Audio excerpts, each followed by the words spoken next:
On Michigan Avenue, we have Neiman Marcus, Bloomingdale's, Nordstrom, and Saks Fifth Avenue. Saks and Bloomingdale's are from New York. Nordstrom is from Seattle. And Neiman Marcus, well, they're from Texas. What does any of that have to say about us here in Chicago, Illinois? When Macy's acquired Marshall Field and Company, Mayor Daley said that Marshall Field nameplates would remain on the building because it's a landmark. How would anyone know they were in Chicago without it? At the transgender fashion show this week for Chicago Fashion Week with my born again Christian friend, she was really into it. She held out cash for the drag queen during the halftime show. But later, she confided she wondered where was Jesus and all of that. They tried to rename God as she and her a couple times at church. It really didn't go over in the Presbyterian Church. Matthew Blase, the new director of design for Chanel, said there's a lot of freedom in between boundaries. Most people's good works for humanity usually start by getting rid of someone or something. It's the difference between renaming things and imagining more. Welcome. Welcome to Sunday Coffee Hour. I'm Stanley Smith. At Sunday Coffee Hour, we talk about everything and nothing. This Sunday, we talked about sending ice to Chicago, Tom Gowans, Eden Church, smooth jazz, and the harshness that sometimes is found in the Bible. The readings at Washington National Cathedral were from Habakkuk, about how long will we have to wait, and from Timothy, suffering for God's ambition. The gospel reading was from Luke, doing what is required and doing what is right. The sermon at Washington National Cathedral was by Leonard Hamlin. We have a symbiotic relationship with discord in the world. He said, we lament about how bad things are, but we get something out of it all. We can't imagine something more. No one wants to give up what they get out of it, no matter how small the crumbs are. This has been going on in every age after age. It's time to walk away, move on, and let it go. Mr. Hamlin said, stepping aside from ourselves to see who we are, where we are, and our place in history, and what role we're playing. Are we the master and the slave? The master of ourselves and slave to the world.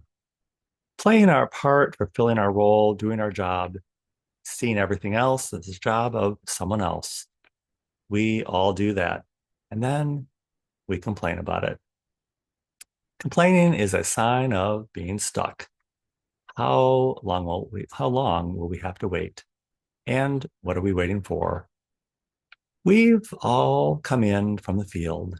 We're tired of working. We want to sit down at the table. Where is our invitation? Can we even imagine it? Christ asks us to sit down at the table. If you hear Christ inviting you today, do not let your heart be hardened. Hear the voice, see the opportunity, stop the complaining and waiting and the lament. Experience the joy, the life, and the life eternal. Stepping aside from yourself and the world into your rightful place.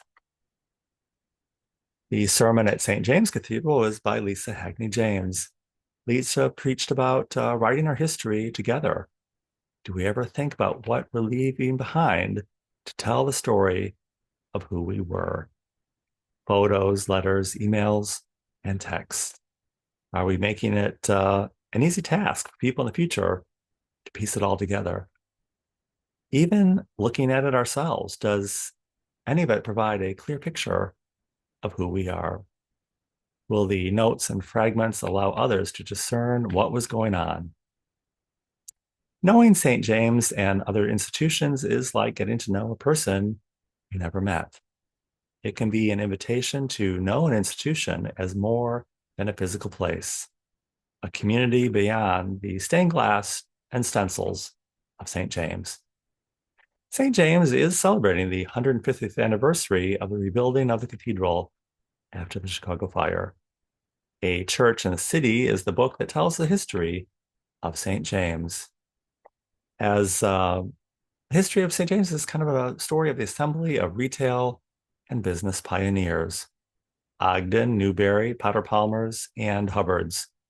They had to go to church somewhere, and St. James was the place to be.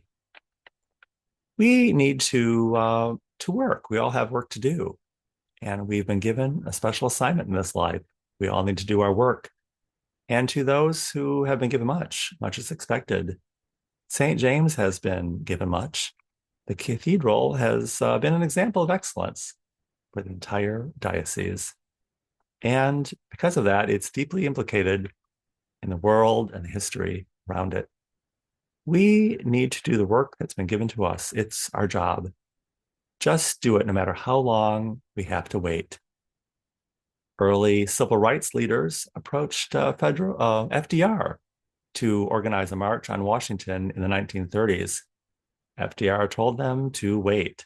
The time was not yet, and they did wait. Martin Luther King Jr. picked up the threads of that about 30 years later, and there was a March on Washington. In our time, we're waiting for more justice, more equality, more freedom, more truth. We've been waiting, but in the meantime, a perverted justice has kind of stepped into that space. Instead of picking up the fragments and the thread, a perverted justice has seized the day. There is still a vision, peace and abundance. Write that down. The day will come. Find the fragment, discern the truth, and share the good news with the world. Jackie Kennedy said she was more interested in living her life than recording it. We have to wonder what kind of scraps of information we're leaving behind to tell the story of our lives. Coming out of the East Bank Club this week, I heard a guy giving business advice on his cell phone. He said, even if you're losing 95% of the time, you don't want to stop doing that because you'll lose out on the 5% you're winning with. Nobody wants to lose, give up, or let it go, but sometimes that's the best thing to do. I told my friend from the fashion show that it's kind of a cultural lag. Meeting people in their lament sounds caring and loving, and withholding correction sounds like being non-judgmental. Holding our hands out with dollars to validate people on the fringe instead of inviting them to the table. It's like trying to figure out why the cake didn't cook up right when maybe it shouldn't have been put into the oven in the first place. Stepping aside from the symbiotic relationship with diminishing returns and seeing something new. Live the new, be the new. It's the good news, and it's always trying to break into the world. If you would like to join us at Sunday Coffee Hours every Sunday at 12 noon Central Time on Zoom, I will include my email in the description of this video. Be happy to send you an invitation. And I look forward to seeing you very, very soon.